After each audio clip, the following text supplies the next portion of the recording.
Muy bien, voy a estar compartiendo entonces la pantalla en esta hora para que vean entonces la presentación del estudio bíblico en esta noche sobre el tema de los milagros de Jesús. Recordemos que el tema de los milagros de Jesús no solamente o se encierra solamente en milagros de sanidad, ¿verdad? Ya hemos visto, sí, milagros de sanidad, de salud en el cuerpo, pero también hemos visto milagros de liberación, ¿ok? Y en esta noche, pues vamos a ver también un milagro de este tipo de liberación, ¿no? Este, pero como les dije, más allá del milagro en sí, que claro, es un milagro maravilloso, hermoso, ¿no? Pero lo que encierra, lo que Jesús hace, ¿verdad? La enseñanza o el mensaje que quiere traernos en esta noche. Muy bien, entonces pues el milagro básicamente es milagro que nos habla la palabra del Señor en el Evangelio de Marcos y Mateo acerca de la liberación o la sanidad de la hija de la mujer sirofenicia o cananea, porque en otro evangelio le llama así cananea. ¿Ok? Y entonces este milagro ocurre, vamos a ver, ¿verdad? Con más detalles cuando entremos a la discusión, ocurre también a la distancia, ¿ok? Porque la hija de la mujer que vino donde Jesús no estaba allí presente. Era la mamá que estaba haciendo la petición para que su hija fuera sana. Su hija estaba en su casa. Pero Jesús, eh, ¿verdad? Como Dios Todopoderoso y recompensando la fe de esta mujer, Jesús declara que su hija sea sana en ese momento. Y dice la Biblia que cuando la hija, cuando Jesús proclama esta palabra, de acuerdo a la fe de la mujer, la hija fue sana en esa misma hora, declarando la autoridad de Jesús. Entonces esto también nos dice o nos hace ver, queridos hermanos, que para Dios no hay distancia ninguna, ¿ok? Para Dios no existe distancia. Y es por eso que nosotros siempre, ¿verdad? Procuramos que nuestros hermanos, si tienen alguna necesidad o de alguna familia, que no duden en presentarlo, aunque no estén viviendo en esta nación, estén en otros países, pues porque para Dios no hay distancia ninguna, queridos hermanos. ¿Ok? Para Dios no hay distancia. Y aquí nos dice la palabra eso. ¿Ok? Muy bien. Entonces, como le indiqué, la palabra nos habla en Marcos, capítulo 7 versos 24 al 30, que es el pasaje pues que voy a estar utilizando como base para el estudio bíblico en esta noche. Pero que también el pasaje paralelo, o cuando decimos pasaje paralelo, pues es que de igual manera también el mismo milagro lo resalta el evangelista Mateo en el capítulo 15, versos 21 al 28. ¿Ok? Pero vamos a estar utilizando el texto base de Marcos, aunque vamos a ver más adelante también una comparación entre ambos. ¿Ok? Y simplemente hacemos la comparación por el hecho, hermano, que siempre es importante cuando usted estudie la palabra de Dios y si por ejemplo la hace en su devocional personal, ¿verdad? De que estudia la palabra del Señor, este, y que obviamente, ¿verdad? Si usted quiere crecer, ¿verdad? En el Señor es importante estudiar la palabra, pero no es simplemente leerla, ¿ok? Se recomienda siempre que usted pueda tener a su lado una libretita, un cuaderno, un papel, lo que sea, una hoja en blanco, no sé, lo que usted quiera y anote. Y es importante si, por ejemplo, lee los evangelios, ¿verdad? Entiéndase de Mateo, Marcos, Lucas y Juan. Y hay un pasaje que usted está leyendo que dice que también lo resalta Marcos y lo resalta Lucas y posiblemente Juan también. Usted también lea esos pasajes paralelos. ¿Por qué? Porque eso le va a ayudar a entender y comprender mucho mejor, pues, el mensaje de esa porción bíblica que usted está leyendo o está estudiando. ¿Ok? Eso es importante. Esa es una, no es la única, obviamente, ¿verdad? Pero es una técnica, pues, para poder uno poder entender y también interpretar un poco mejor el texto bíblico. Ok, pues voy a entonces a leer el texto que, como les dije, utilizo como base de Marcos 7 24 al 30. En esta slide que usted ve aquí, claro, la Biblia no lo presenta así con estos colores, simplemente ni tampoco con la letra itálica, ¿no? Viradita. Es que yo quiero que usted entienda que cuando usted vea eso en mis presentaciones, es que eso para mí dice algo, ¿ok? Quiero hacer énfasis en eso, ¿ok? Esa es una técnica que ya usted debe ir comprendiendo y analizando o aprendiendo de mis maneras de enseñar, ¿no? De mis estudios bíblicos. Usted vea esos colores así y esos énfasis quizás en palabras, como le dije, en itálica o en bold, o sea, en bien negrita, pues es que ahí eso nos dice algo, hermano, ¿ok? Es importante. Bueno, pues dice el texto. Levantándose de allí se fue a la región, claro, cuando usted busca el contexto, cuando dice levantándose de allí, pues usted va a buscar en Marcos 7 los versos antes y sabe de lo que dice ahí, ¿no? Aunque vamos a ver más adelante eso. Pero dice el texto, levantándose de allí se fue a la región de Tiro y de Sidón, y entrando en una casa no quiso que nadie lo supiese, pero no pudo esconderse. Aunque vamos a interpretar un poquito más a detalles adelante, pero... simplemente me gusta siempre añadir, ¿verdad? Aparte de lo que estamos leyendo. Primero, este verso 24 que nos habla acerca de Jesús. Nos dice que se fue a la región de Tiro y Sidón. Estas son unas regiones, obviamente, distantes de Galilea, donde Jesús pues, transitaba, ¿no? Y nos enseña claramente que Jesús era un buen evangelista, ¿ok? No se quedaba solamente en su área, ¿ok? Sino que caminaba o le gustaba compartir la palabra de Dios a distintas ciudades. Entonces, aquí fue a esta ciudad de Tiro y de Sidón que de hecho eran ciudades gentiles. Y ya eso nos da un mensaje, hermano, de parte de Jesús.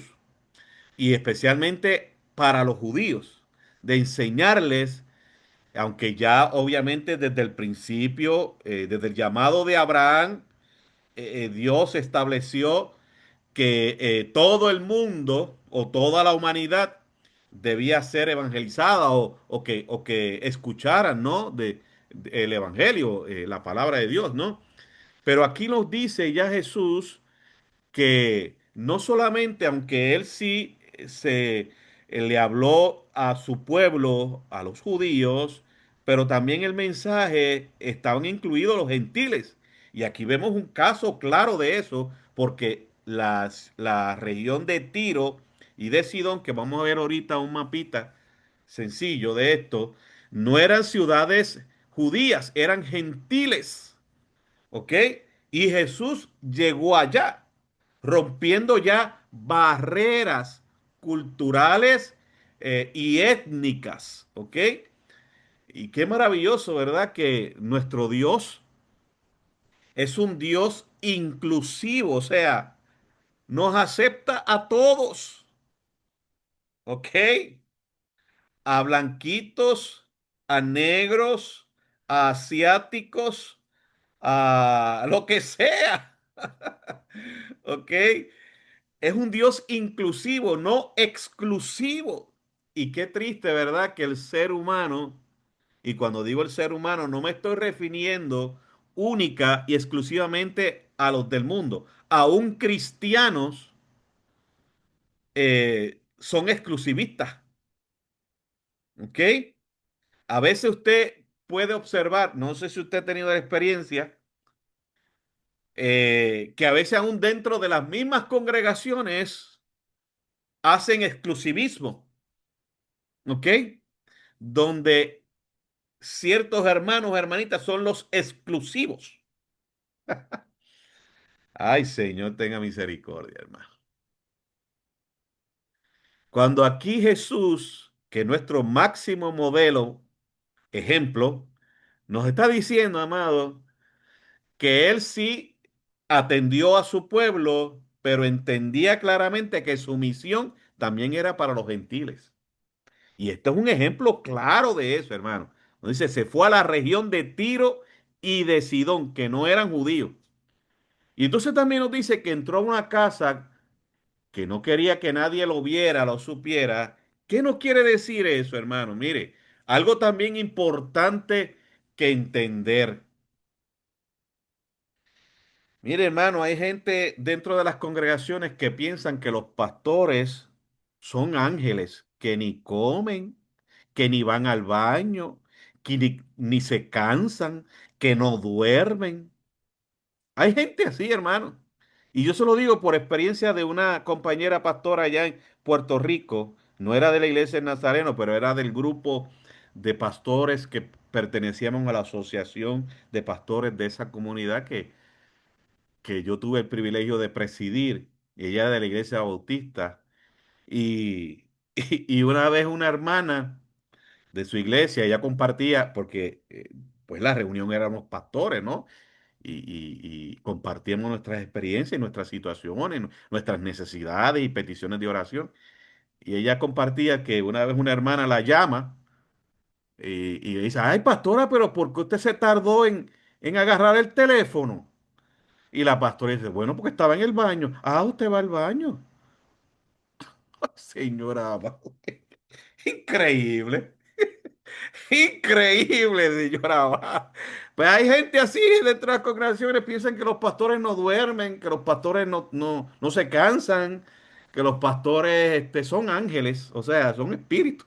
Mire, Jesús aquí dice que entró a esa casa escondida, o sea, estaba buscando descanso, estaba buscando descansar, despejarse, estar a solas. De hecho, nos dice la Biblia que Jesús se retiraba a solas muchas veces. Uno de los lugares donde Jesús iba a descansar era la casa de Marta, María y Lázaro. Eran sus mejores amigos. Y Jesús allí se iba a descansar y a tomarse el cafecito para descansar. Porque los líderes son seres humanos, hermano. ¿Ok? Entonces dice aquí que entrando en una casa no quiso que nadie lo supiera, pero no pudo esconderse debido a la fama, y cuando decimos fama es en buen sentido, ¿verdad? La notoriedad del ministerio de Jesús ya se estaba expandiendo, hermano. Ya la gente estaba comentando de las cosas que Jesús estaba haciendo, ¿no? De cómo él hablaba, cómo él enseñaba, los milagros que hacía. Y obviamente, pues esa notoriedad pues se siguió expandiendo. Entonces, aquí vemos un ejemplo, ¿verdad? Que producto de esa notoriedad, pues le dificultaba de Jesús entrar en un lugar discretamente. Y entonces aquí, pues nos dice eso, ¿verdad? Entonces, la razón por la cual no pudo esconderse, dice el verso 25, porque una mujer cuya hija tenía un espíritu inmundo, luego que oyó de él, vino y se postró a sus pies. O sea, había escuchado de Jesús, lo reconoció y obviamente como tenía una necesidad familiar, su hija, aquí lo dice claramente, tenía un espíritu inmundo y como sabía que Jesús sacaba espíritus inmundos, ¿no? Traía liberación, pues aprovechó que Jesús estaba ahí, fue donde él. Pero esta mujer era gentil, no era judía. ¿Ok? Y vamos a ver qué pasa. Dice ahí, vino y se postró a sus pies. De hecho, Mateo, el pasaje que yo les dije que era paralelo, señala que la mujer empezó a decirle, hijo de David, a Jesús. Qué interesante, ¿verdad? Y yo les decía la semana pasada que en especialmente así pasajes paralelos, que a veces hay un evangelista que dice una cosa y el otro evangelista no lo menciona. Y yo les decía que no es que la Biblia tenga errores o contradicciones, sino simplemente que hay que entender y comprender a quién el autor de ese evangelio él está escribiendo. Y yo les dije que Mateo le escribe a los judíos. Por eso es que Mateo incluye la expresión que esta mujer dice a Jesús, hijo de David, porque eso era un título mesiánico. Y por consiguiente, Mateo, como le escribe a los judíos, tiene que resaltar eso. Marcos no le escribe a judíos, le escribe a gentiles, a los romanos. Por eso es que Marcos no incluye esa expresión, porque para los destinatarios de su evangelio, no, eso no era importante. ¿Ok? Entonces dice el verso 26, la mujer era griega, ya le está declarando la nacionalidad, ¿verdad? Su raza, gentil. Y Sirofenicia significa que era de la región de Tiro y de Sidón, como dice ahí, que era el área de Fenicia, ¿no? De nación. Y le rogaba que echase fuera de su hija al demonio. Esa era la petición que hacía esta mujer gentil, ¿ok? Que no era judía. Y entonces mire lo que dice el verso 27. Pero Jesús le dijo a esa mujer que vino con esta petición por la liberación de un demonio que atormentaba a su hija. Esa es la petición y que vino humildemente porque dice aquí que se postró a sus pies. Mateo dice que le llamaba hijo de David, o sea que la mujer estaba en cierta manera adorando a Jesús y no le estaba faltando el respeto, ¿ok? Y mire lo que Jesús le dice, pero Jesús le dijo, deja primero que se sacien los hijos, porque no está bien tomar el pan de los hijos y echarlo a los perrillos.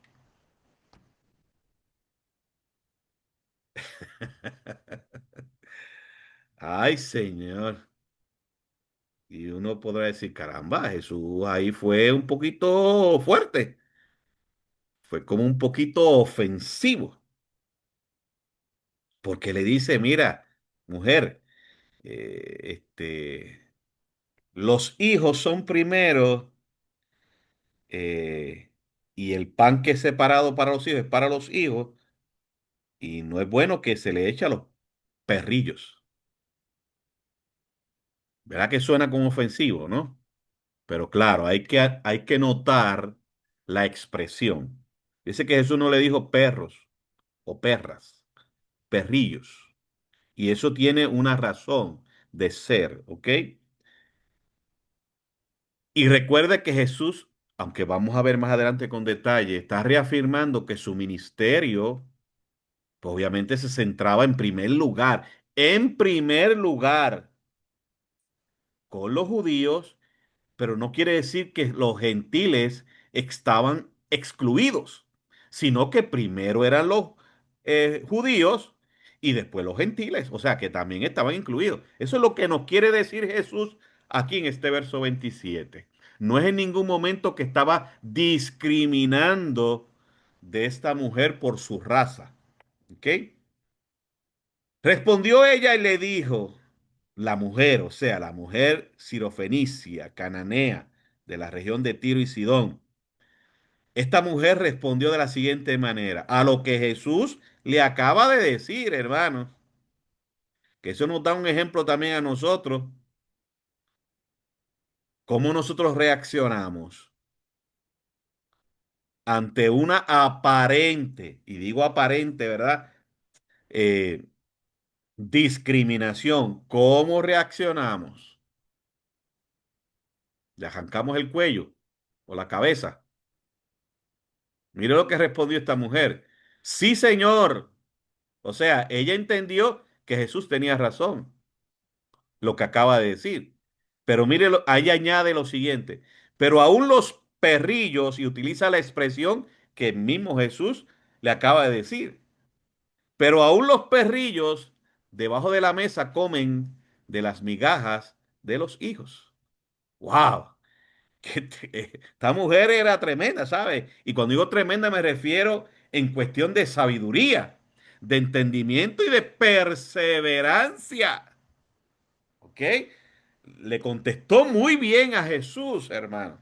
Fíjate que reconoce, sí, Señor, yo entiendo que primero son los judíos, pero también, Señor, el pan que tú tienes es suficiente aún para los que no son judíos.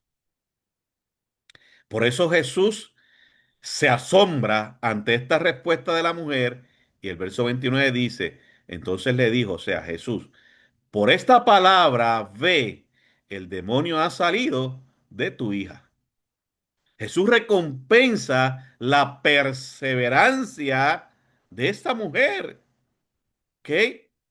Y por eso le dice, por esta palabra ve, el demonio ha salido de tu hija. Fíjense que yo les dije que esto también es una demostración de la autoridad de Jesús, del poder de Jesús, porque su hija no, la hija de esta mujer no estaba con ella, estaba en la casa. Por eso es que Jesús le dice, por esta palabra ve, y el demonio ha salido de tu hija. O sea, a la distancia se obró el milagro. Por eso lo resalta el verso 30. Y cuando llegó a ella, a su casa, o sea, a la hija, halló que el demonio había salido y a la hija acostada en la cama. ¿Cómo supo la mujer que el demonio había salido? Bueno, pues porque obviamente vio un cambio en la muchacha. Fíjese que dice que estaba acostada en la cama. Resalta que estaba totalmente tranquila. Posiblemente estaba en total pleno juicio de lo que hacía, cómo se comportaba, lo que decía y pudo comprender realmente lo que Jesús había dicho, ¿no? Que el demonio había salido de su hija, que fuera confiada, ¿no? Eh, Así que este es el pasaje bíblico, como lo resalta el Evangelio de Marcos, ¿ok? Muy bien, pues entramos rápidamente a la discusión total del estudio. Este episodio, o sea, este pasaje o este milagro, esta situación que estamos reseñando, primero, reconocemos y entendemos que no es un milagro más, ¿ok? Sino que este milagro en el Evangelio de Marcos funciona como una bisagra, ¿ok? En el sentido que decimos bisagra es que le da la apertura a otras cosas que sucedieron después, ¿no? Es como la antesala de otras cosas importantes que sucedieron. Como dice en el mismo capítulo 7, Jesús estaba debatiendo sobre lo que es la pureza, los versos 1 al 23. De ahí entonces Jesús cruza a territorio gentil, como les dije, y otorga pan fuera de Israel. Pan en el sentido espiritual, ¿verdad? También el relato prepara este relato de esta liberación de la hija de esta mujer sirofenicia, la alimentación de los 4.000 en una región gentil, que lo resalta Marcos 8, 1 al 10. Y el diálogo sobre los panes, que también lo resalta en Marcos 8, 14 al 21. Por eso decía que funciona como una bisagra, ¿ok? La mujer sirofenicia comprende el pan mejor que los discípulos. Por eso es que Jesús le recompensa por la respuesta, el entendimiento, la sabiduría que esta mujer demostró al responder, hermanos. ¿Ok? Por eso Marco la coloca como modelo de fe y de comprensión del reino. Comprensión del reino en el sentido de que esta mujer entendió claramente cuando Jesús le dice, mira, no es bueno darle el pan de los hijos a los perrillos. Y la mujer dice, sí, lo entiendo así, pero aún los perrillos comen migajas del pan que comen los hijos en la mesa. La mujer entendió la comprensión de que el reino de Dios no es, no es exclusivo, es inclusivo, ¿ok? Aunque sí el pueblo de Dios judío fue llamado, ¿verdad?, para una misión especial y fue Jesús ministrando a ellos primero, pero el pueblo gentil también es parte del reino de Dios. Y eso es lo que enseña parte de este milagro. Por eso yo les decía, queridos hermanos, que el milagro no solamente es un milagro, ¿verdad?, de liberación, sino más allá de eso, encierra claramente que Jesús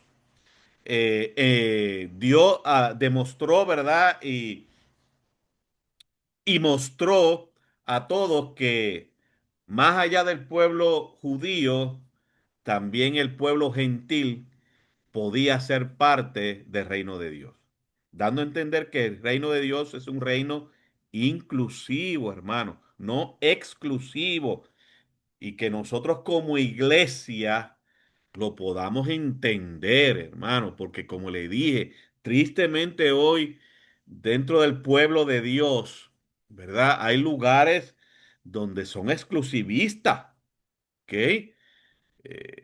Entonces, ese no fue el ejemplo que nos dio nuestro mayor ejemplo por excelencia, Jesucristo, ¿ok? El relato de la mujer sirofenicia es uno de los episodios más impactantes del ministerio de Jesús porque muestra primero cómo la fe trasciende barreras culturales, religiosas y étnicas. ¿Ok? Fíjense que esta mujer era gentil, pero tenía fe en Jesús, que era judío. Y Jesús, que era judío, que obviamente entendió claramente cuál era su misión y cómo era el reino de Dios, le hizo ver que también ella era parte del reino de Dios. Por eso es que trasciende barreras culturales, religiosas y étnicas. Y eso es lo que la iglesia de Cristo, hermanos, hoy nosotros aquí en la tierra debemos siempre dar ejemplo y modelar que nuestra fe como hijos de Dios y como iglesia debe trascender barreras culturales, religiosas y étnicas. ¿Ok? Mire, hermano, por eso es que nosotros tenemos que aprender a que Dios no nos ha llamado a estar en pleito con otras denominaciones. Como dice ahí, la fe trasciende barreras culturales, religiosas. Y hoy día, mire, hermano, el chip que nos han puesto a nosotros es que nosotros tenemos que estar en pleito con otras religiones que no piensan igual que nosotros. Tenemos que estar en pleito. Hay que verlos hasta a veces nos hacen entender a nosotros que hay que verlos como enemigos.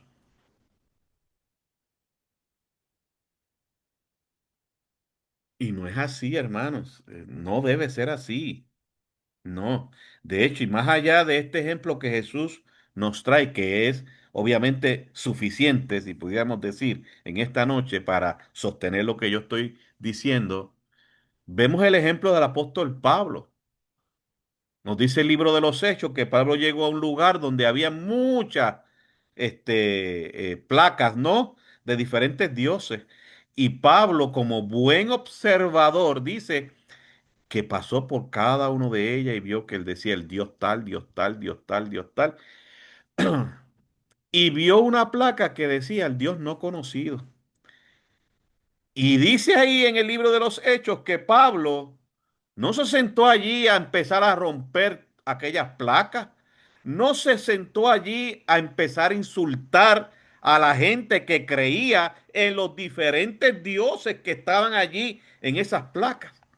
Sino que Pablo dice, pues mire, encontré y me maravillé de una placa que dice el Dios no conocido. De ese yo le voy a hablar hoy. Mire qué interesante, hermanos. Esa es la sabiduría, hermanos. Pero ¿qué hacemos nosotros hoy? Ay, hermano, nos echamos a pelear.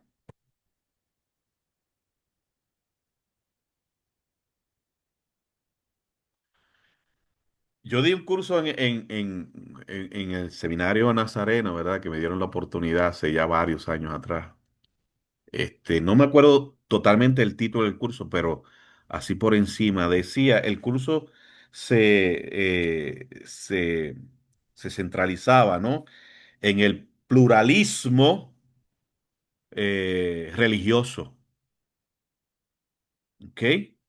El evangelismo en un mundo pluralista. Algo así era que era el título del curso. El evangelismo en un mundo pluralista. O sea, de muchas religiones. ¿Cómo yo voy a enseñar el Evangelio? Y una de las cosas que decía ese curso, así por encima, hermano, es que nosotros tenemos que aprender primero a escuchar y a respetar. ¿Ok? Aquí Jesús no le entró a palos a esta mujer. De hecho, no la rechazó por no ser judía. De hecho, no la humilló por no ser judía. Al contrario, la alaba, la reconoce siendo gentil. Pues, hermano, creo que hay una gran enseñanza ahí. Aprendamos, ¿verdad? A lo que decía, creo que era Juan Calvino, eh, que decía, en lo esencial, unidad, en lo no esencial, tolerancia en amor. Qué hermosa frase, ¿verdad, hermano? En lo esencial, si tú crees en esto que es esencial, pues nos unimos. En lo no esencial, pues claro, pues tolero en amor. Así que, ¿verdad? Aprendamos a modelar bien a Jesús. Así que se trata de una mujer gentil, como le dije, no judía, que acude a Jesús rogando por la liberación de su hija oprimida por un espíritu inmundo.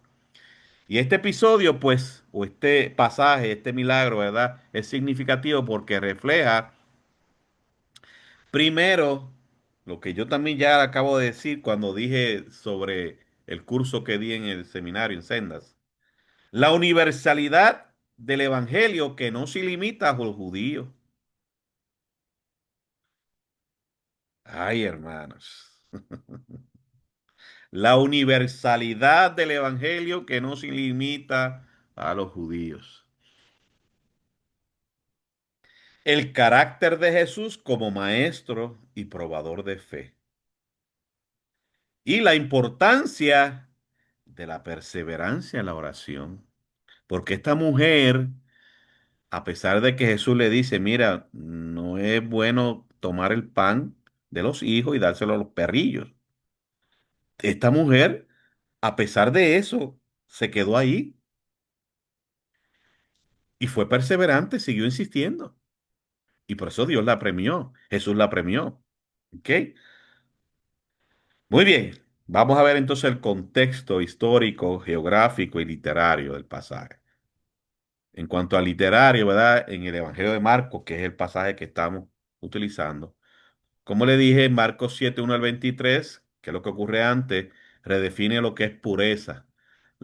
Y Jesús establece ahí que la impureza sale del corazón, no del contacto con gentiles. Ay, ay, ay, ay, ay. Aunque este es otro tema, ¿no? Pero muy interesante lo que Jesús enseña ahí, ¿sabe, hermano? Porque es que el ser humano, este, nos imponen tantas cosas, hermano, especialmente en lo que es la santidad. Nos imponen tantas cosas que, hermano, de verdad, por eso es que hay mucha gente que entiende que el evangelio es una carga, porque no entienden lo que es pureza. Cuando dice claramente que la impureza sale del corazón, no de cómo yo me veo. Eso es interesante, ¿verdad? Pero no es el tema de hoy. Entonces, en el pasaje que estamos leyendo, pues primera escena tras esa enseñanza, Jesús entra en casa de ti, en Tiro, y una gentil pide liberación de su hija. Jesús habla de hijos, de pan y de perrillos y migajas.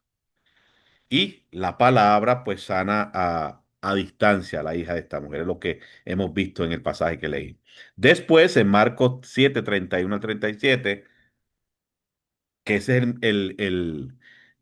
el milagro que vamos a ver la próxima semana, muy interesante. Un sordomudo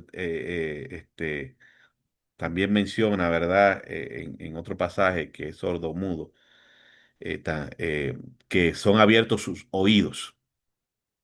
¿Ok? Y es interesante claro, vuelvo y repito, es de la semana que viene, pero un dato, porque estuve leyendo sobre eso o sea, el pasaje y me vino esta idea. ¿Cómo Jesús sanó a este sordomudo, hermano? Que si hoy día, por ejemplo, usted me dice, pastor, ore por mí que para sanidad, y yo le digo, ok, hermano, vamos a hacer lo que hizo Jesús con el sordomudo. Yo creo que usted se va más corriendo que ligero. Ay, ay, ay, sale corriendo más rápido que ligero de lo que hizo Jesús con el sordomudo. Y el tema hilo o el pensamiento, ¿verdad?, que desarrolla en este pasaje es que el pan del reino desborda Israel hacia los gentiles. O sea, en otras palabras, que el pan del reino de Dios sí es primero para los judíos, pero también alcanza para los gentiles, que somos nosotros. ¿Ok? El lugar, pues como indicamos que era Tiro y Sidón, que eran unos puertos fenicios prósperos y emblemáticamente paganos en el Antiguo Testamento. Hay unos textos aquí que hablan de cómo eran, ¿no?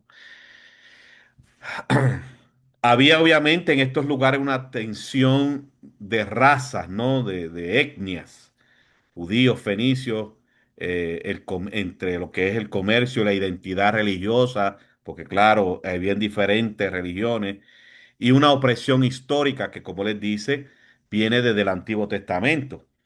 Ir allí, pues, es un cruce de fronteras deliberado, ¿ok? En el eco veterotestamentario, o sea, en el Antiguo Testamento, hay un pasaje que nos dice que Elías fue enviado a una viuda de Sarepta en Sidón. Este mismo lugar donde Jesús fue a visitar, ya Elías fue enviado por Jehová Dios, obviamente allí a donde una viuda lo mantuvo. Como entonces una gentil recibe pan, vida en tiempo de carencia, que es una tipología misionera, o sea, desde ahí, aunque no es desde ahí específicamente, aún desde antes, pero este es otro ejemplo, claramente, hermano, de que Jehová Dios siempre se interesó por los gentiles, ¿ok? Dando a entender nuevamente, hermanos, que el reino de Dios es un reino inclusivo, no exclusivo, ¿ok? El lugar, pues como le indicamos, el milagro es en la región de Tiro y Sidón, ciudades costeras de Fenicia ubicadas en el noreste de Galilea, lo que hoy es el actual Líbano. Eran famosas por su comercio marítimo, riqueza e influencia cultural. En el antiguo se les menciona como ciudades paganas, por eso es que también los judíos obviamente evitaban ir a estos lugares. Eran paganas e idólatras. Y Ezequiel y Joel pues hablan de esto. Para los judíos, pues la región de Tiro y Sidón representaban, pues claro, si eran ciudades paganas e idólatras, pues, representaban lo impuro y lo distante del pacto de Israel. Por eso es que a un judío no se le pasaba por su mente jamás y nunca ir a pisar esos lugares. Pero sin embargo, a Jesús le dio la idea de ir para allá. ¿Ok? Qué maravilloso, ¿verdad? Jesús se aparta hacia esa región no judía, quizás buscando reposo con sus discípulos, pero su fama lo sigue, su notoriedad lo sigue, ¿verdad? De lo que ya estaba corriendo, de lo que Jesús estaba haciendo y cómo enseñaba. ¿Ok? En el contexto inmediato, pues Marcos 7 inicia, como les dije, con la confrontación de Jesús con los líderes religiosos acerca de lo que es la pureza ceremonial, de si lavan las manos, se lavan y todo ese tipo de cosas. Y Jesús les hace claramente lo que es la pureza. Y como les dije, es un tema interesante para uno un día, momento dado, auscultar o indagar mucho más para que nosotros podamos entender lo que realmente es santidad, que como yo siempre les he dicho, es mucho más que una apariencia, hermano. Justo después, Marco narra este encuentro con una mujer impura, ¿verdad? Como yo digo ahí, según la tradición judía, porque era gentil, que era mujer y sirofenicia. Esto subraya que la verdadera impureza no es externa, sino interna. Con eso Jesús dijo también que de la abundancia del corazón habla la boca y que este es del corazón donde salen todas las cosas horribles, ¿no? Por eso es que el escritor de Proverbios, Salomón, nos dice que sobre toda cosa guardada, guarda tu corazón porque de él mana la vida. Y este es el mapita que les mencionaba. Quizás usted no puede verlo bien, ¿verdad? Quizás es un poquito difícil, perdón, este, a ver con detalle, ¿no? El lugar, pero déjeme ver aquí algo, si puedo hacer algo aquí rapidito. Aquí,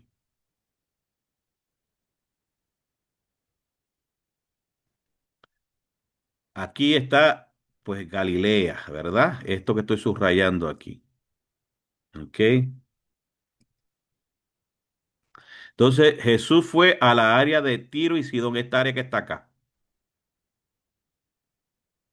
que dice aquí Fenicia también, Sidón, Tiro. Desde aquí Jesús caminó, llegó hasta acá.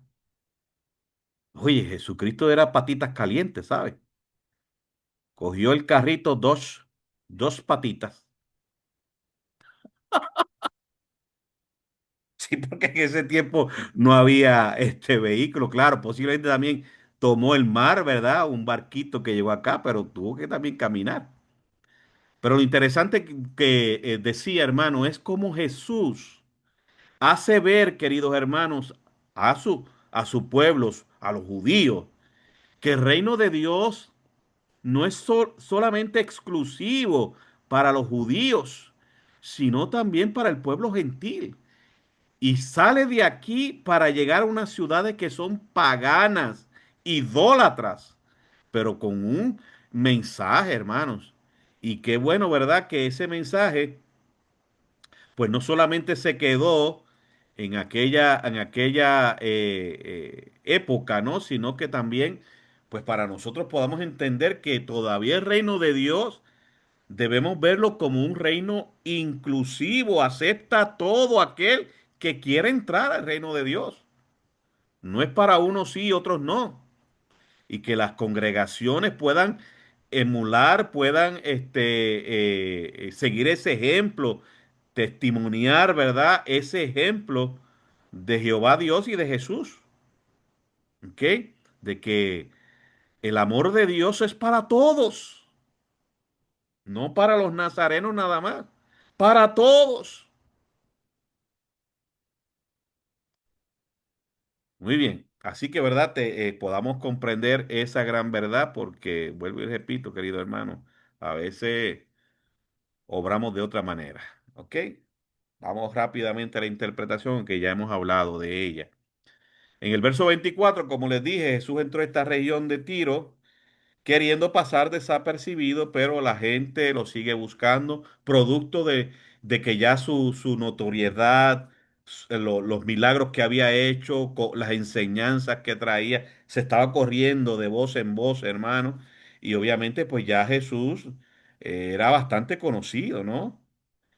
Y en el verso 25 pues nos habla de quién se acercó a Jesús, esta mujer que era gentil, no era parte del pueblo judío, tenía una situación familiar, que era que su hija pues estaba endemoniada y era atormentada. Imagínense, hermano, ¿qué no hace, verdad, unos padres cuando tienen un hijo que tienen una necesidad? Hacen lo indecible, ¿verdad? De tratar de buscar de solucionar esa situación. Pues esta mujer se atrevió ahí donde Jesús.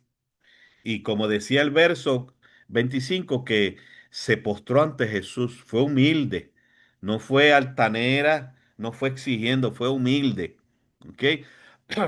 En el verso 26, pues Marcos resalta que era una mujer sirofenicia de nación, o sea, da énfasis que era gentil, que era extranjera, extranjera, pues claro, fuera del pueblo de Dios, y que pide a Jesús que expulse al demonio que tenía su hija.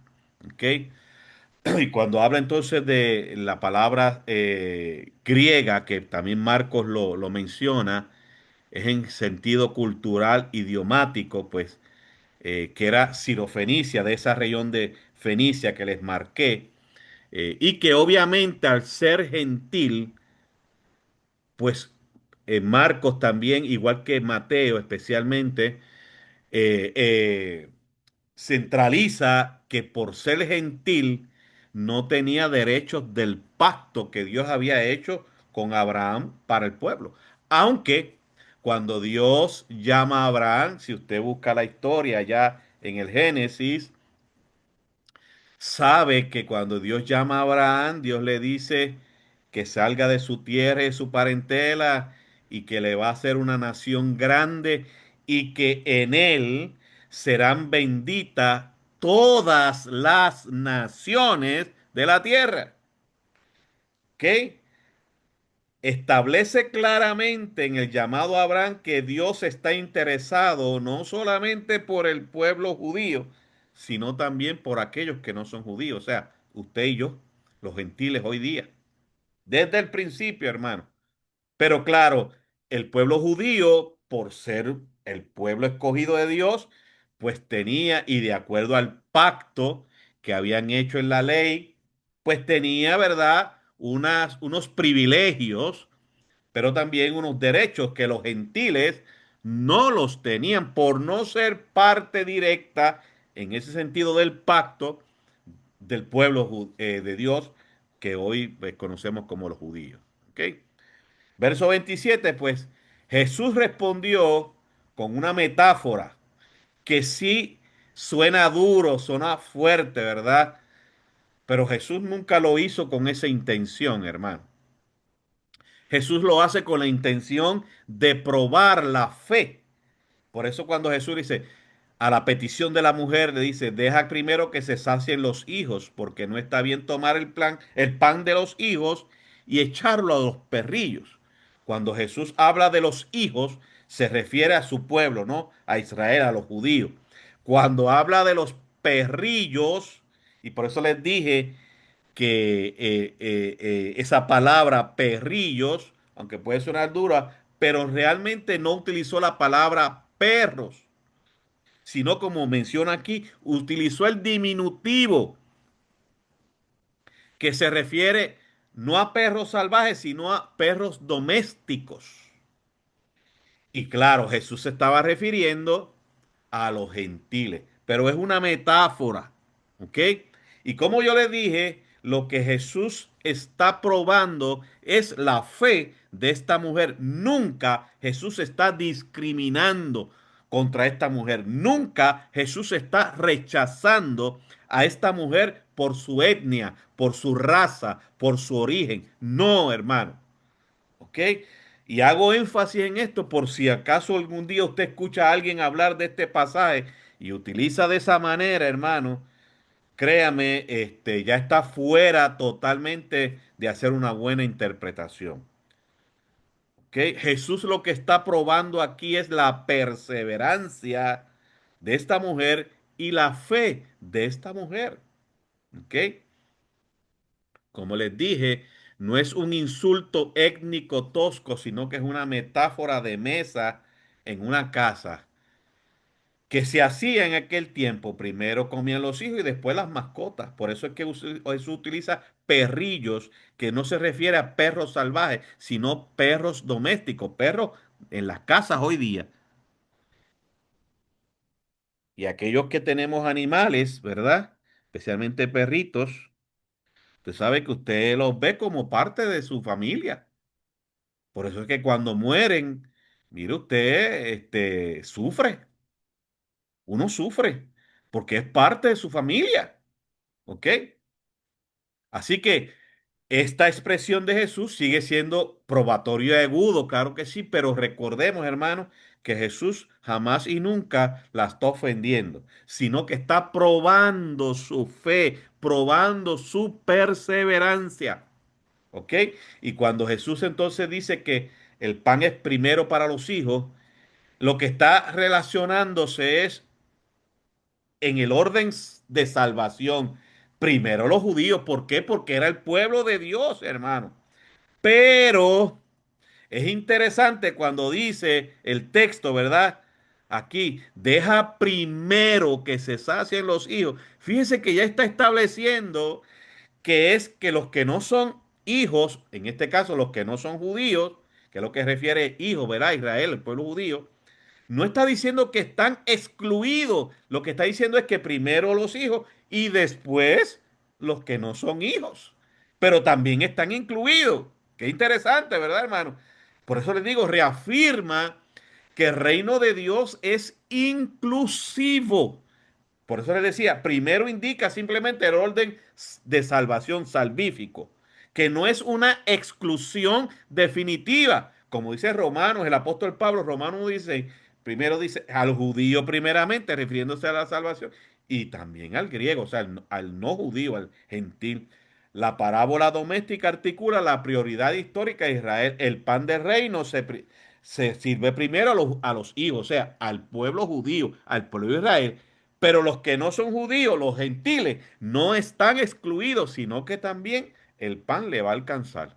Eso es lo que encierra esta metáfora. Por eso es que le decía, en ningún momento Jesús la está ofendiendo, en ningún momento Jesús la está excluyendo, en ningún momento Jesús la está despreciando o humillando, sino simplemente probando su fe y su perseverancia ante la petición que ella hizo por su hija. El verso 28, la mujer acepta el lugar que le asigna la metáfora. Fíjate qué interesante, por eso es que Jesús se maravilló con la respuesta de la mujer, porque ella lo entendió claramente y aceptó, sí, Señor, yo entiendo que primero son tu pueblo, los judíos, pero también yo sé que hay parte para nosotros. ¿Ok? Por eso es que digo aquí que la mujer acepta el lugar que le asigna la metáfora, pero con humildad y perseverancia responde, sí, señor, pero aún los perrillos. Fíjese que ella misma utilizó la misma expresión de Jesús. Comen debajo de la mesa las migajas de los hijos.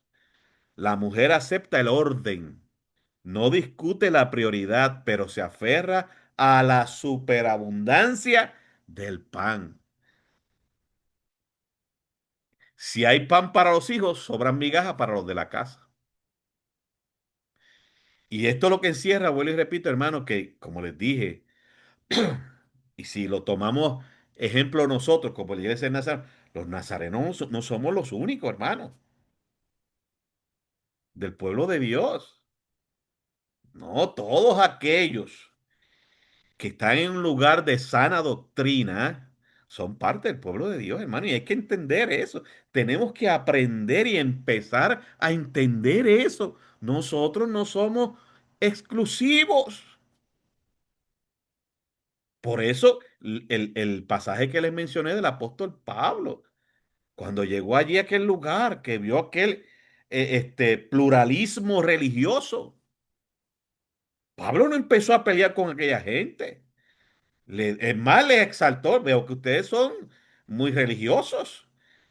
Y me llamó la atención la placa que decía el Dios no conocido. Pues de eso yo le voy a hablar hoy. Pero entendió y aceptó la religión de cada uno de ellos. Ay, hermano. ¿Se está dando cuenta por qué yo les dije que este milagro, que aunque es maravilloso por lo que Jesús hace de la liberación de esta muchacha, pero más allá de eso, el mensaje que nos trae, hermano, para nosotros hoy, tenemos que aprender a ser una iglesia inclusiva, no exclusiva. ¿Ok? Aquí la teología de Jesús es impecable, o sea, da a entender, el mensaje que Jesús está diciendo es que la gracia de Dios es súper abundante, hermanos. Gloria a Dios por eso. Que la gracia de Dios es súper abundante, por eso rebosa, da para usted, da para mí y da para todo aquel que la quiera recibir, independientemente de esté como esté, de la nacionalidad que sea, del color que sea, amado. La gracia de Dios es súper abundante. Qué hermoso este milagro, hermano. Vuelvo y repito lo que nos enseña. Y el verso 29, pues Jesús reconoce su fe y le concede el milagro. Por eso cuando Jesús dice, por esta palabra, o sea, lo que acabó de decir esta mujer impactó a Jesús. Y dice, por esa palabra, lo que tú has dicho, ve que el demonio ha salido de tu hija. ¡Wow! ¡Qué maravilloso, hermano! Y ella en fe se fue y recibió el milagro. Pues dice, ella regresa y encuentra a su hija sana. Jesús hizo un exorcismo a distancia. Y por eso le decía, hermano, subraya la autoridad soberana de la palabra de Jesús, como lo hizo en Marcos capítulo 2 versos 10 al 12 cuando hizo la sanidad del paralítico, cuando le dijeron, tus pecados son perdonados y que empezaron a hablar, y dijo, pues, este, y le pregunta allí a los fariseos y la gente que está ahí, pues para que ustedes sepan que el Hijo de Dios tiene autoridad, le dice al paralítico, toma tu lecho y levántate. La palabra de Dios es soberana, tiene una autoridad soberana. Y también en Marcos 4:39, cuando Jesús por la palabra reprende los vientos y el mar en aquella tormenta que ocurrió cuando iban en aquella barca. ¿Ok? Sí que nuestro Dios, ¿verdad? Es un Dios poderoso, aún a la distancia. Los vemos en este milagro. Como les dije, hay una comparación con el Evangelio de Mateo, que es el pasaje paralelo de este mismo milagro, ¿no? Mateo lo habla en capítulo 15, versos 21 al 28. Y nosotros vimos el de Marcos 7, 24 al 30. Aquí en Marcos 7, 24 al 30, que ya lo hemos discutido, resalta Marcos que la mujer es sirofenicia. Marcos enfatiza la universalidad del Evangelio para una audiencia gentil, en este caso, ¿verdad? Romana, que es a quien Marcos le escribe. Y el relato es más breve que en Marcos, es más directo y enfocado en el poder de la fe, que es lo que Jesús está probando en esta mujer. Mateo, sin embargo, llama a la mujer cananea, que es un término más fuerte, pues los cananeos eran vistos como enemigos históricos de Israel. Y si usted busca en el Antiguo Testamento, pues sabe de dónde venía esa guerra. Mateo muestra un diálogo más largo. De hecho, usted lo busca, hay más detalles, ¿no? Que de hecho, en ese diálogo que Mateo, cuando la mujer grita, Señor, hijo de David, que llama a Jesús como hijo de David, los discípulos le dicen a Jesús, mira, Señor, ¿quieres que la despidamos? Porque está molestando. O sea, los discípulos eran rápidamente el comité de seguridad de Jesús y eran los amansaguapos. Rápidamente le iban a someter el mollero. Quiere que la despida, o sea, no le iban a despedir. Ay, vete, mujercita, de aquí, vete. No, le iban a despedir quizá empujándola. Señor. Jesús dice claramente, no soy enviado sino a las ovejas perdidas de la casa de Israel. Eso se lo dice a la mujer. Por eso decía, Mateo da un poco más de detalle, ¿no? Y el clímax dentro de la versión que Mateo nos presenta es cuando Jesús le dice, oh mujer, grande es tu fe. ¿Ok? Dando a entender, ¿verdad? Cómo Dios, Jesús, le reconoce, le avala la perseverancia y la fe de esta mujer. ¿Ok? Y aquí está simplemente, ¿verdad? En una tabla lo que acabo de mencionarles, ¿verdad? El elemento de identidad de la mujer, Marcos dice que era griega, sirofenicia, Mateo habla de que era cananea y en un sentido teológico, Mateo, que le escribe a los judíos, resalta el choque con un enemigo histórico, ¿no? Los gentiles o los cananeos. Y Marcos, que le escribe a los romanos, usa una designación geográfica y cultural. Por eso es que menciona Tiro, Sidón y Sirofenicia. El elemento de título de Jesús, Marcos habla, no utiliza hijo de David. Mateo utiliza que la mujer llama Señor, hijo de David. Para judíos subraya el Mesías davídico. Por eso es que Mateo lo presenta, porque Mateo le escribe a los judíos. En Marcos, lectores gentiles entenderán mejor sin ese título técnico. La interacción de discípulos, pues Marcos no menciona nada de eso. Sin embargo, Mateo dice, ¿verdad? Como leímos, que le piden a Jesús que si la despiden, si le da el permiso de despedirla. En Mateo se expone y corrige el exclusivismo de los discípulos. O sea, como les decía, hermano, los discípulos cuando le piden a Jesús si la despiden, lo que están ahí señalando o ejemplificando es que eran exclusivistas, eran racistas.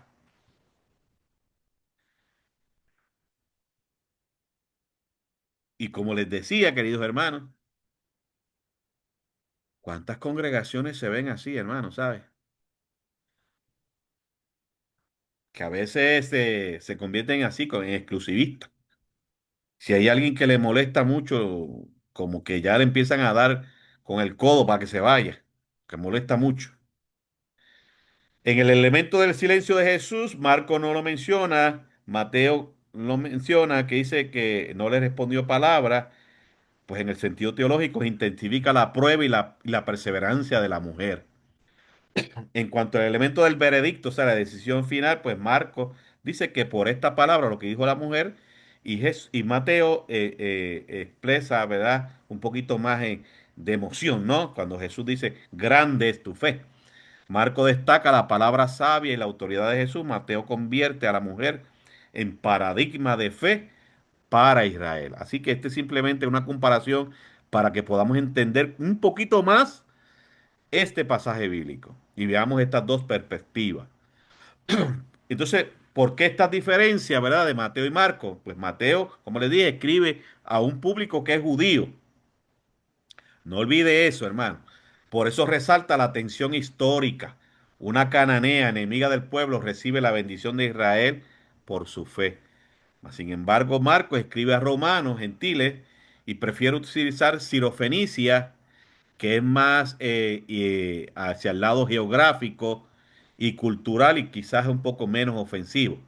Y enfatiza que la fe de los gentiles también accede a las promesas de Dios. Nuevamente, resaltando, ¿verdad? Lo que les acabo de decir, ¿verdad? En todo este estudio, que el reino de Dios es inclusivo, no exclusivo.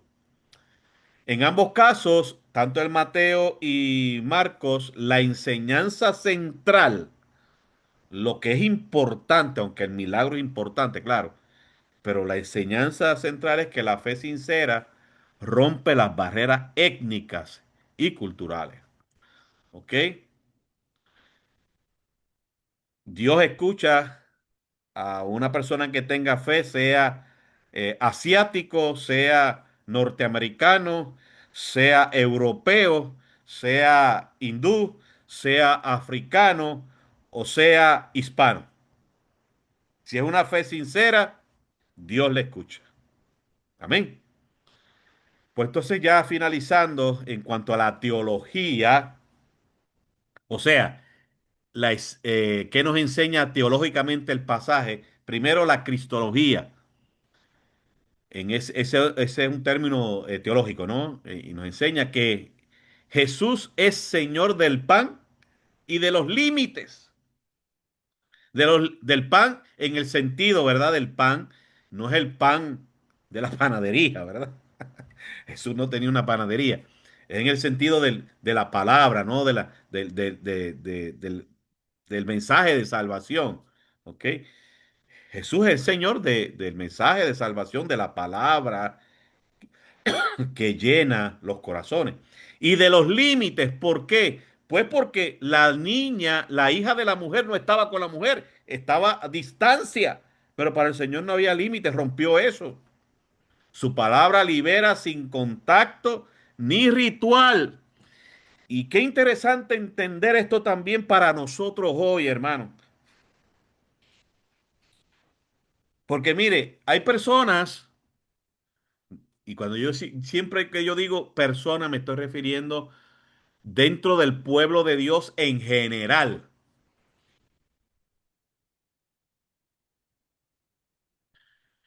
Y eso pasaba, por ejemplo, si vamos a hablar de casos de testimonio, ¿verdad? Puedo hablar de Puerto Rico. En Puerto Rico pasaba mucho con evangelistas que habían en un tiempo que eran evangelistas muy conocidos y que cuando decían, mira, va a estar en tal parque, en tal pueblo, la gente corría para allá, pues porque el Señor, ¿verdad? Los utilizaba en palabra y también en sanidades.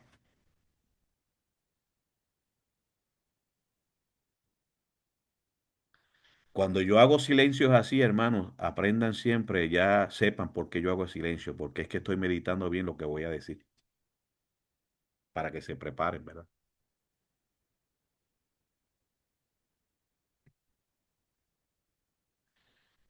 Y hay gente que iba detrás de estos evangelistas porque pues creían que Dios sí los sana y Dios los usa, pero no creían en la oración que el pastor hacía en su casa, en su templo, ¿no? No, porque es que voy donde fulano, fulano, para que me toque. Aquí Jesús no tocó a la hija de la mujer, ni siquiera la vio. Entonces, ¿qué nos enseña esto? ¿O qué es lo que yo quiero decirle a ustedes, hermano? Mire que no es necesario ni que el pastor lo toque o que el hermano lo toque. Usted simplemente lo que Dios está buscando para usted y para mí es que tengamos fe. Ya se acabó. Aquí Jesús ni siquiera tuvo la mujer, la hija de la mujer, frente a él para tocarla. Claro, Jesús, vemos milagros donde Jesús un momento dado sí tocó, pero qué bueno que dejó aquí uno donde no hubo ni contacto, como dice aquí, ni ritual. O sea, Jesús no la ungió, ni nada de eso, hermano. Porque simplemente es la fe, hermano, lo que es. Dios mira en la fe. Entonces no nos olvidemos de eso, ¿sabes? Otro de los asuntos teológicos que nos presenta el pasaje es la soteriología. La soteriología simplemente es el orden de salvación o la historia de la salvación. Soteriología tiene que ver con salvación, el orden. Pues primero Israel, ¿ok? Que era el pueblo prometido de Dios, ¿verdad? El pueblo escogido. Y luego, pues, los gentiles, que somos nosotros. Lo que nos enseña también este pasaje. Génesis 12:3 que yo les mencioné cuando Dios llamó a Abraham, le dice, bendeciré a los que te bendijeren y a los que te maldijeren, maldeciré, y serán benditas en ti todas las familias de la tierra. Familia se refiere etnias, naciones. Eso fue lo que Dios le prometió a Abraham. Y le pongo así a Abraham porque todavía Dios no le había cambiado el nombre cuando Dios lo llama. Así que desde el principio Dios se interesó no solamente en su pueblo, ¿ok? Y este pasaje lo reafirma, ¿ok? Isaías 49:6 también dice, ¿verdad? Este, hablando de la salvación del pueblo de Dios, pero también de los gentiles, o el pan para los hijos, pero también para los perrillos.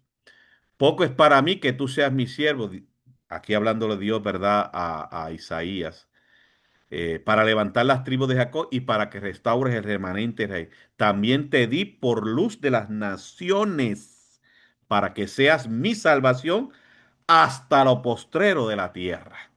Nuevamente nos reafirma, ¿verdad? La intención de Dios de ser inclusivo.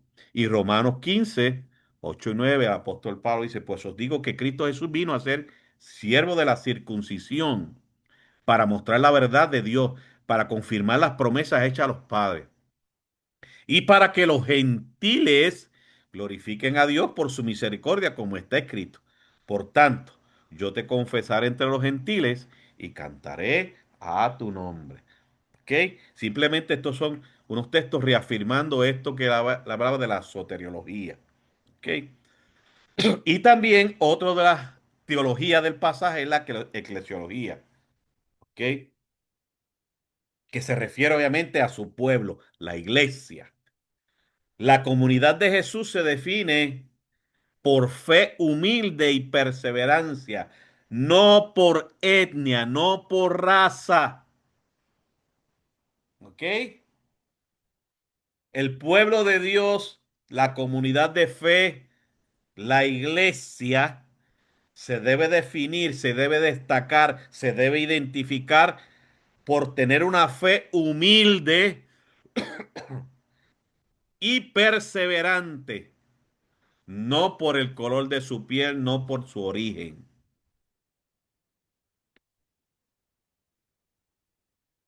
Así que nuevamente, ¿verdad? Les digo que mucho tenemos que aprender y cuando digo que mucho me refiero dentro del pueblo de Dios en general.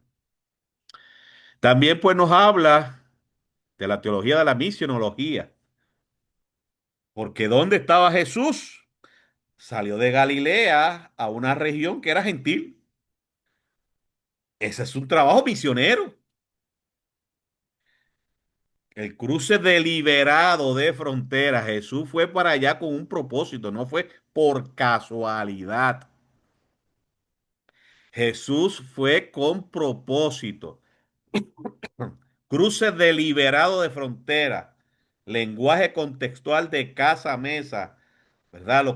Lo que está reflejando es la inclusión, sin negar la prioridad del pan, que la prioridad del pan, en esta metáfora que Jesús utilizó, era para el pueblo de Israel, pero no excluía a los gentiles, sino simplemente es un orden. Primero judíos, después gentiles, pero están incluidos. ¿Ok? Y la espiritualidad, otro asunto teológico que nos presenta este pasaje. La oración de intercesión tenaz puede disputar con Dios reverentemente, o sea, disputar, ¿verdad? Pelear con Dios, pero como dice aquí claramente, reverentemente. Y vemos pasajes bíblicos que enseñan eso. Génesis 32:26 dijo, déjame porque raya el alba. Y Jacob le respondió, no te dejaré si no me bendice. ¿Verdad? La experiencia de Jacob allá luchando con él. Habacuc 2:1, sobre mi guarda estaré y sobre la fortaleza afirmaré el pie. Y velaré para ver lo que se me dirá y qué he de responder tocante a mi queja. O sea, en otras palabras, Dios, profeta Habacuc está cuestionándole a Jehová Dios cuando dice, ¿y qué he de responder tocante a mi queja? O sea, ¿qué tú me vas a decir? Y Lucas 18, versos 1 al 8, que lo vimos en las parábolas que cuando discutimos este tema, la parábola de la viuda y el juez injusto, que el juez de la parábola decía que el juez decía, se expresaba que esta mujer para que no me moleste más, pues le voy a conceder lo que me está pidiendo. Por eso es que habla aquí, ¿verdad? De disputar con Dios, pero de manera reverentemente. La mujer, pues, fíjese que le disputó con Jesús, pero de una manera reverente a lo que Jesús le dijo. Sí, señor, pero aún los perrillos comen de las migajas que caen de la mesa de sus hijos. Y por eso es que Jesús dice, cuando Mateo que expresa esto, ¿verdad? Dice, mujer, grande es tu fe. Ve como ha creído, pues así será hecho. O sea, la niña, la mujer, su hija fue sana. ¿Ok? Así que no es nada malo que usted le pregunte a Dios y le cuestione reverentemente. No es malo, hermanos. ¿Ok? En cuanto a las lecciones, pues ya dijimos, ¿verdad? Que una de las lecciones que nos enseña claramente el pasaje, que la fe trasciende fronteras. La mujer no era judía, pero recibió bendición por creer.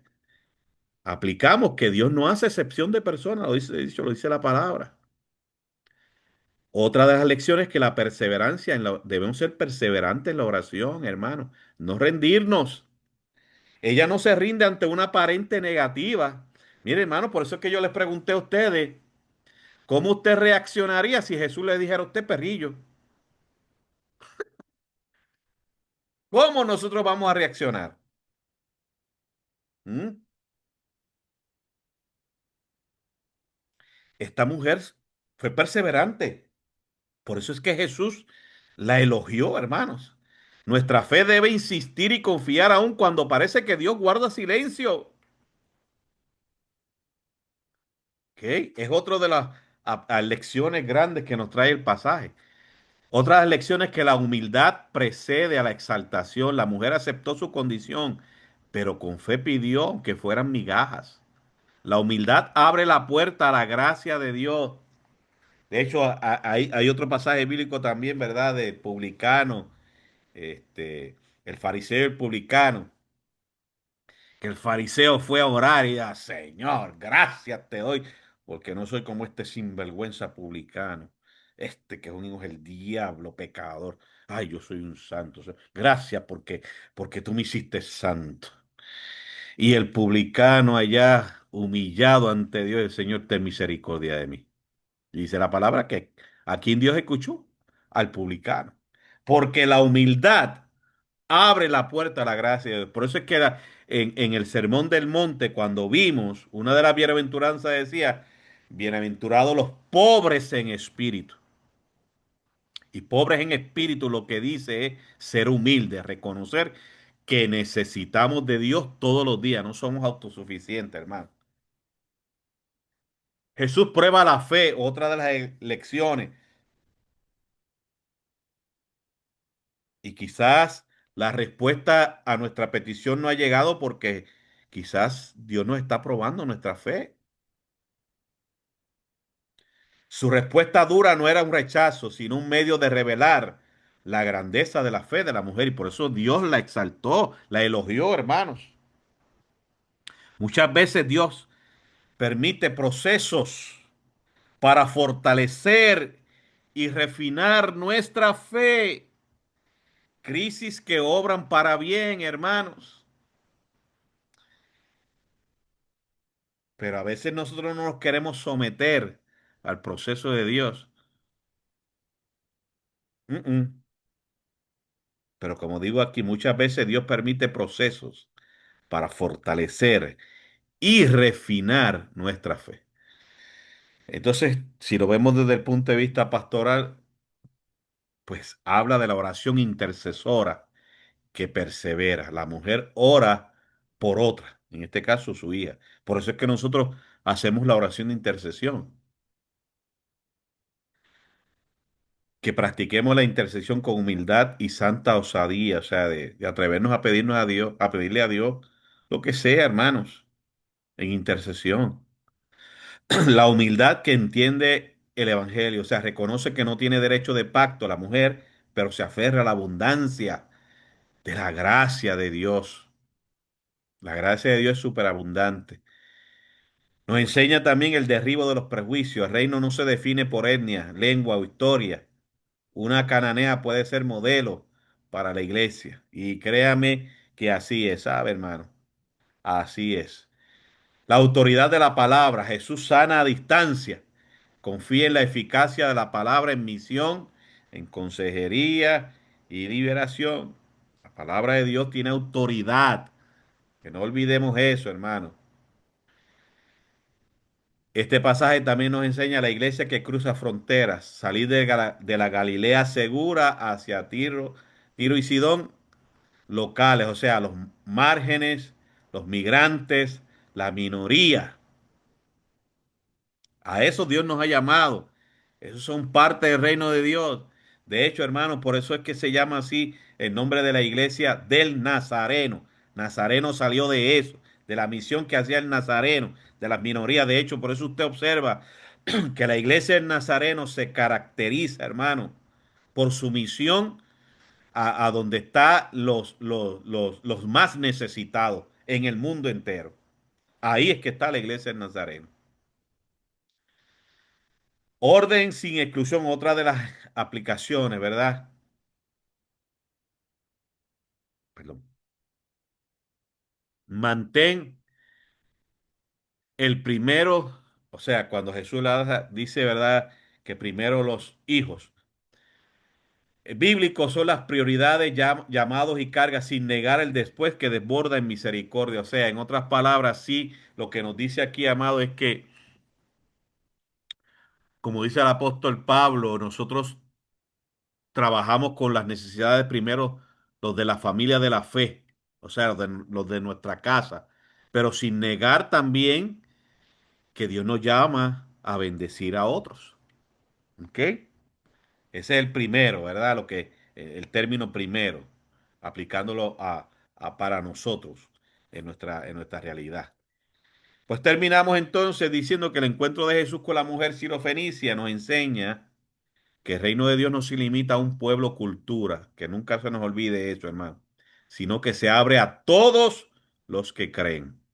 Mateo subraya la fe de una enemiga histórica, por eso le llama Cananea, para mostrar que la misericordia de Dios trasciende los límites de Israel. Y Marcos enfatiza que incluso los gentiles pueden recibir el pan de vida. ¿Ok? Por eso decía que nunca se nos olvide eso. En ambos relatos, la enseñanza central es que la fe genuina, humilde y perseverante, esa es la que recibe respuesta de parte del Señor. Y muchas veces, pues, para recibir respuesta, Dios quiere probar nuestra fe. Amén. Y preguntas que pueden ser difíciles, pero con respuestas breves. Primero, cuando Jesús llama a la mujer perrillo, ¿está utilizando un insulto? Ya dijimos que no. En ningún momento se puede ver de esa manera. Utiliza una parábola doméstica con el diminutivo griego, ¿no? Para perrillo, quinaria, situada en tema de mesa. Sigue siendo una prueba aguda que revela el orden de la misión, primero los judíos, ¿verdad? Y después los gentiles, y también revela la humildad audaz de la mujer. Por eso Jesús le dijo que Marcos establece, oh mujer, grande es tu fe. Eso es lo que revela, ¿verdad? Esa metáfora que Jesús, no es insulto. Segundo, es una conversión de Jesús por la astucia de la mujer. O sea, la mujer convirtió a Jesús. El texto presenta a Jesús probando y enseñando a la mujer y a los discípulos, porque recuerde que los discípulos la querían sacar. El primero, ¿verdad? Cuando dice primero los hijos, ya contiene el después, porque si hay un primero, pues hay un segundo. O sea, lo que Jesús estaba diciendo es primero los hijos, pero ustedes los gentiles no están excluidos. La respuesta de ella encaja con el propósito salvífico universal que Jesús está desarrollando, mostrando, desplegando en este milagro. Amén. Muy bien, creo que ahí ya finalizamos. Déjeme ver. Creo que sí. Ah, perdón. Estoy dispuesto a perseverar en oración aun cuando parece que Dios guarda silencio. Esa es una de las preguntas, ¿verdad? Para nosotros esta noche. Estoy dispuesto a perseverar en oración aun cuando parece que Dios guarda silencio. Segundo, ¿cómo trato a aquellos que la sociedad considera fuera del alcance de la gracia? Ay, ay, ay, ¿cómo trato a aquellos que la sociedad considera fuera del alcance de la gracia? Mm, ay, ay, ay. Y mire, y le voy a dar un ejemplo aquí de esa segunda pregunta. ¿Cómo trato a aquellos que la sociedad considera fuera del alcance de la gracia? Bueno, la sociedad considera fuera del alcance de la gracia aquellos que son pecadores, pecadores. Según la sociedad, un ejemplo, los homosexuales. Pues, ¿cómo la iglesia los va a tratar? ¿Mm? ¿Ah? Es una pregunta muy profunda, hermanos, para nosotros hoy día. Pues sabe que hay iglesias que son homofóbicos. Son homofóbicos. Pues ¿cómo vamos a tratarlos? Si ellos también están al alcance de la gracia de Dios, hermanos. ¿Se están dando cuenta por qué les decía que este pasaje bíblico, este milagro, no nos centremos solamente en la esencia del milagro, sino más allá del mensaje que Jesús nos trasciende, hermanos? para nosotros hoy como iglesia, como pueblo de Dios hoy, hermanos. ¿Cómo trato a aquellos que la sociedad considera fuera del alcance de la gracia? ¿Los rechazamos? ¿Los humillamos? ¿Los despreciamos? ¿O le mostramos el amor de Dios? Bueno, yo creo que Jesús nos está diciendo aquí que hacia esa línea, es que hacia esa ruta es que debemos caminar, mostrarle el amor de Dios y que la gracia de Dios también los incluye a ellos. Amén. Ah, gloria a Dios. Terminamos esta parte y damos gracias a Dios por este hermoso estudio.